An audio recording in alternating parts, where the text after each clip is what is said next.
What's up, YouTube? Welcome to my second book review. For this, I will be reading or reviewing Men Without Women by Haruki Murakami. Thought this would be a great one for me to review because I am man without woman. Anyways, this would be the third book I've read by Haruki Murakami. The other two I read so long ago, might be hard for me to recall them. I remember Wind Up being in the title of one of them, I think, and then the other one I think is called Kafka by the Shore. Both of them were amazing, phenomenal books. What makes Haruki Murakami such a special author, and I believe he's one of Japan's most famous authors, is how he writes. Every sentence is weaving with symbolism or metaphors, all sorts of allegories, whatever. There's just so much going on. They're weaved in so perfectly and flow together. All his books just feel like a dream, and it really works. You can read a paragraph and have it resonate with you for some reason, and you not know why, and you could think it's such a powerful paragraph and show it to someone else, and it almost makes no sense to them, which is really cool because it leaves the space for you. It's like deciphering a dream, and that's the reality of how he writes his books, and it's so cool. This book in itself is going to be a particularly difficult book to review because it's 7 short stories. So although there is a overarching theme of loneliness permeating through it, they all have a different story to tell, a different perspective to tell. So similar to my last book review, I have some notes and quotes. Camera cut out, my bad. So I'll go through every story, hopefully read a quote from it, and then provide a little context to what the story's talking about. And one thing I don't think you'll have to worry about is spoilers because of how this book is written, how these stories are written, having this dreamlike quality. If I read any part, no matter how significant, it's like taking a small bit of a dream, trying to explain it to someone. So it's a dream, it already won't make much sense, then you're explaining it, but without the greater context and symbolism that come before it, it won't really spoil anything. But if the potential of spoilers does bother you, feel free to switch off this review. Before I made this video, I did some research to see what other people had to say about the book so I could maybe get some more insight and whatnot. And a theme I seem to have picked up on from watching a couple of YouTubers and reading a comment here and there was some people complaining about sexism. And honestly, I didn't think that would even have to be addressed regarding this book, but I guess some people are talking about it, so let's just knock this out of the way and brush it off to the side where it should be. A common thing is you'd see people like, Murakami's sexist, he doesn't understand women, look at this line, look at from this book, and I just gotta, and he'd point to what a character says at one moment, and to use that as a way to paint the whole author. And I really just gotta say, if you're gonna make that point, this is the worst book to do that. The book is literally called Men Without Women. It's not about understanding women. It's about men that don't understand women. That's why they don't have them in their lives. If they understood women, this book would probably be called something else. And I'm not saying men with women can't be lonely, but it would definitely not carry the same tones. So let's just put that out of the way. So story 1 is called Drive My Car, and it's about a actor who I guess finds time to process his life while he's being driven from place to place. That's the short of it. He's recently, or he's dealing with experiencing his wife cheating. So I thought this quote actually does a really good job illustrating what the rest of this story will be about. The most excruciating thing, though, had been maintaining a normal life knowing his partner's secret. The effort it required to keep her in the dark, smiling calmly when his heart was torn and his insides were bleeding, behaving as if everything was fine while the two of them took care of the daily chores, chatted, made love at night. This was not something that a normal person could pull off, but Kafuku was a professional actor. Shedding his self, his flesh and blood in order to inhabit a role was his calling, and he embraced this one with all his might, a role performed without an audience. Later on, he goes on to befriend the person that his wife was cheating on him with. And there's a conversation he has about that relationship with someone where she asked, "So were you real friends, or was it all just acting?" Kafuku thought for a while. It was both. It's gotten so I've had a hard time drawing a clear line between the two. In the end, that's what serious acting is all about. And you'll kind of see a lot of that in Murakami's work, especially this story. People trying to interpret what's happened to them through their craft because that's what they understand. And it talks about how that craft may have blind spots to the situation at hand. The next book or story is called Yesterday, and it's influenced by the Beatles song. And this is a story about, I guess, identity would be an overall theme. You'll find the main character, or not the main character, I guess the character that gets the story moving, who kind of sets the thing in motion.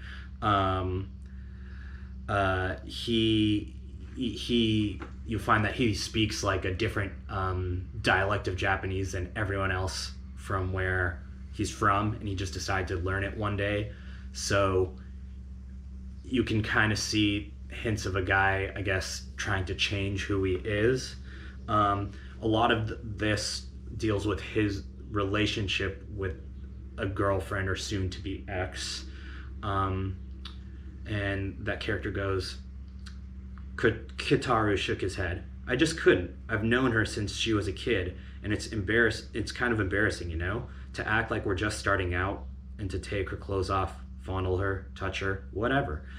If it were some other girl, I don't think I'd have this problem, but putting my hand in her underpants, even just thinking about doing it with her, I don't know, it just seems wrong, you know?" And, you know, a lot of this story deals with the theme of intimacy and how if you can achieve a certain level of intimacy with someone, with sexual desire not being a factor really, then you could see how someone struggles to initiate that next step, no matter how much they may want it, just out of risk of losing what was already built. And I'm sure a lot of us can deal with similar situations. My favorite line in this whole book, actually, my favorite excerpt in this whole book is in this chapter. It describes a dream that one of the characters, the Kitaru's ex-girlfriend or girlfriend had, and it really illustrates the dreamlike qualities in this book, even though he's describing an actual dream. But let's get to it. Erika Kuretani stared silently at the flame flickering in the breeze from the AC. "I often have the same dream," she said. "Aki-kun and I are on a ship, a long journey on a large ship. We're together in a small cabin. It's late at night, and through the porthole we can see the full moon. But that full moon is made of pure, transparent ice, and the bottom half of it is sunk in the sea. That looks like the moon," Aki-kun tells me, "but it's really made of ice and is only about 8 inches thick. So when the sun comes out in the morning, it all melts. Best to get a good look at it now, while you still have the chance. I've had this dream so many times. It's a beautiful dream. Always the same moon, always 8 inches thick. The bottom half is sunk down in the sea. I'm leaning against Aki-kun. The moon shines beautifully. It's just the two of us, the waves lapping gently outside, but every time I wake up I feel unbearably sad. That moon made of ice is nowhere to be found. You know? Like, you can't quite explain why some things stick with you the way they do. The next one we get to is called The Independent Organ. This one would be one of the more controversial, I would say, out of all of them. And this is the only one dealing with a protagonist, or whatever, not a main character who's actually seems to be like decent. And I mean that in a really like simpleton term, but decent with women. This speaks a little to the character, but Tokai is 52 and has never married or even lived with a woman, but he has women in his life. So I would say the fatal flaw of this character would be and I'd say he's the only character, whether it's intentional or not, that actually objectifies women. They're not people he's not like, oh, Erica, I want to see you, let's get together sometime soon or whatever. It's more just like he fits them in a schedule. And you can see how that when he meets someone that doesn't quite fit into that the way he wants, how it can throw everything off. This kind of fits into what I was saying about like how he fits them into a schedule. It's more of like, it's like routine. Women are like routine to him. This excerpt talks about how he deals with women that are ready to leave his life, whether they're getting married or moving or whatever. At those times, he would buy the woman an expensive wedding present. Congratulations on your marriage, he'd tell her. You're such an intelligent, charming, lovely woman. I hope you are truly happy. You deserve to be. And he really felt this way. These women had shared a precious portion of their lives with him, and of what he hoped was genuine affection, provided him with some warm and wonderful times. For that alone, he was grateful. What more could he ask of them? So in that regard, it kind of is counterintuitive to what I said about objectification, whatnot. But that's also the really cool things about this book. How Murakami writes in general. Things aren't straightforward. Sometimes you have conflicting ideas and messages weaving within the same tale, because you know what? Those are weaving within all our lives in one way or another, and each character deals with them differently. So the next story is called Sheherazade, and that's probably my favorite one out of all these stories in this book. It's the name in itself is a take or a play or homage, whatever you want to call it, to 1001 Nights, and it actually says that in the first line, which I'm going to read because I actually really like it and does a really good job telling you what the rest of this story is going to be about. So here we go. Each time they had sex, she told Habra a strange and gripping story afterwards, like Queen Sheherazade in 1001 Nights.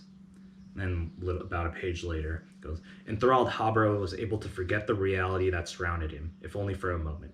Like a blackboard wiped with a damp cloth, he was erased of worries, of unpleasant memories. Who could ask for more? At this point in life, that kind of forgetting was what Habra desired more than anything else. You know? Later, it says something where I thought was a really profound line regarding the character. It's just one line, so without the greater context, that won't mean much, but he's to realizations about himself. But he says, I'm not stranded on a desert island. No, he thought, I am the desert island. You know, it's kind of tacky when read out of context, but it's cool. Later on, it gets into some more abstract dream stuff, but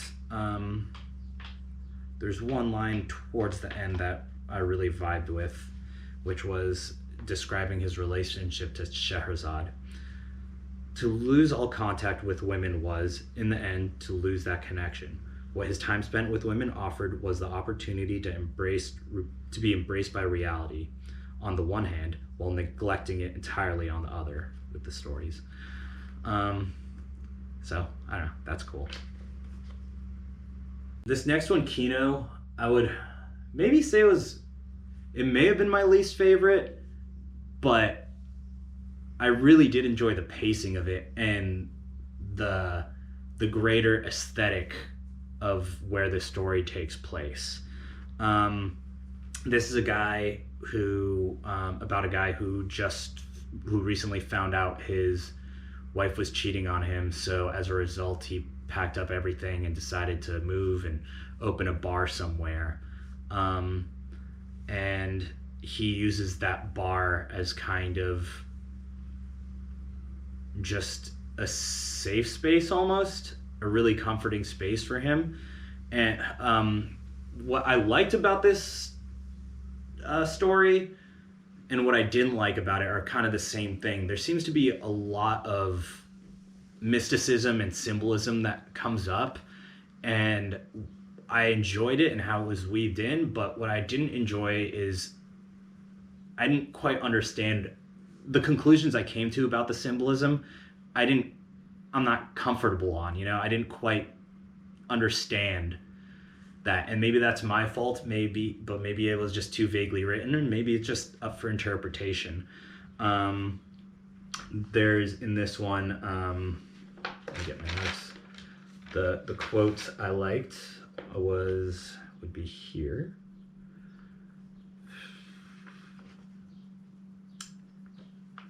So this is where it talks about his bar.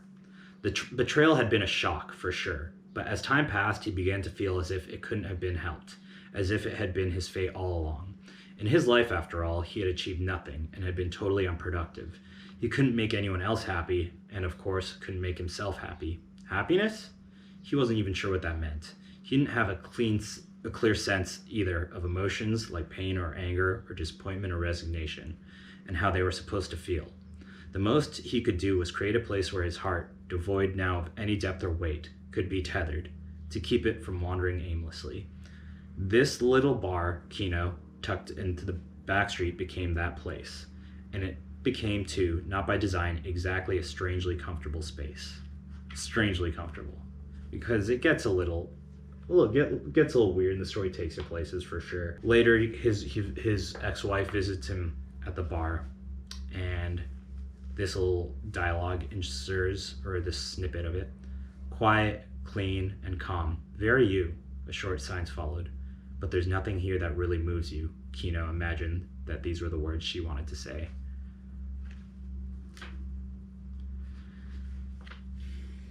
The next one is Samsa in Love, and this book probably had the most unique setting because you inherently just know it's not in Japan. It seems to be in some it's in Europe, I believe, and it's in some war setting. So I'd guess World War II, but it doesn't really make that clear. I kind of was very like, what is actually going on in this book throughout the book? Like, I just didn't know. But I did watch a YouTuber, Dejection Cat Reads, I'll link down below, where she explained that this is a take on Kafka's Metamorphosis.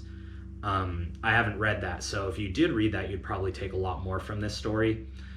But it does make sense because Murakami does seem to be greatly influenced by Kafka.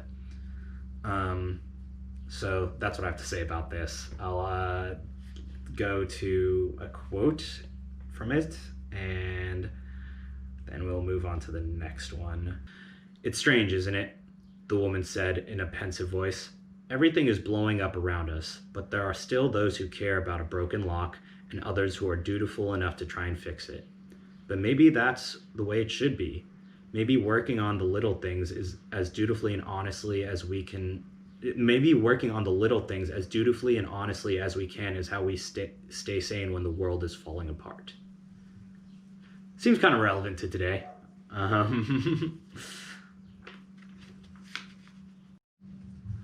Lastly, we have the story Men Without Women, which the whole book takes the name from. This one's very melancholy. It's kind of humorous. I like it. It's really funny because the guy pretty much uses the word sailors the way we use chads, or Steve Brule uses hunks. He's always referring to like smooth dudes as sailors. He's worried about sailors taking off his girl. I really liked the woman that this story is based around. Um, she her view on music I thought was really cool. But here's a line from it.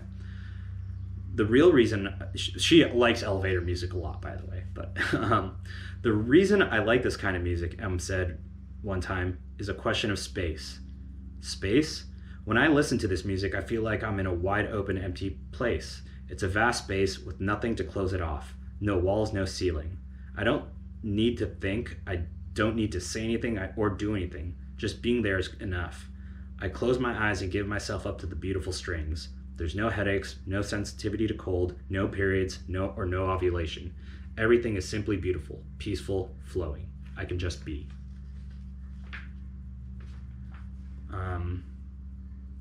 And another one of my favorite lines from this is, I guess, really sums up the whole thing. I just thought it was funny too, because there's like a unicorn statue that this guy goes by, and it reads like, after that, every time I pass the statue of the unicorn, I sit down there for a while and contemplate men without women. Why that place? Why a unicorn? Maybe the unicorn too is one of the men without women. I mean, I've never seen a unicorn couple. It has to be a he, right? Is always alone, sharp horn thrust toward the sky. Maybe we should just adopt them as the symbol of men without women, of the loneliness we carry as our burden. Perhaps we should sew unicorn badges on our breast pockets and hats, and quietly parade down the streets all over the world. No musics, no flags, no ticker tape. Probably. I mean, he's pretty much describing bronies. I wouldn't recommend doing that, but it was pretty funny. Overall, I would say this is a fantastic book. It offers a lot of perspective on, or a lot of different perspectives on how different people approach loneliness. Is this his best book? No, I wouldn't say so. Are there other books of his you should read? Really, that just depends on where you are in your life and what you're doing. They all offer different things. When I was reading this book, I was traveling for a while by myself, so a lot of the themes of loneliness were easier to relate to. Murakami's books, as I said, they're all written in a certain style, and he doesn't seem to vary from that style, which I appreciate. And that's what draws me to him. So overall, I would say this is a good book. I'd highly recommend checking it out. Hopefully this didn't drone out too long. I love you guys, and see you soon.